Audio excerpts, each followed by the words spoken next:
Hi, it's the Samsung Galaxy S23 Ultra and I'll show you how to install iPhone keyboard on this device.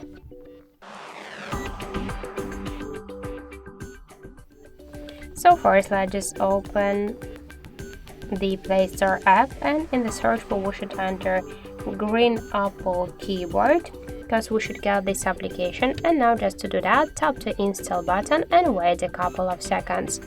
So now let's just tap to open the app and click enable in settings. Here you should see all of the available keyboards on your device, and now near the Green Apple keyboard you should tap on the switcher and tap twice to OK.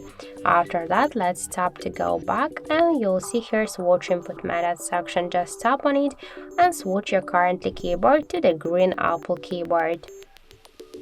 So now the process is finished, and let's just check the new look of our keyboard, and we can see that it's so close to the iPhone 1 as the all of these emojis. So that's it, thank you for watching, and if you find this video helpful, don't forget to leave a like, comment and to subscribe our channel.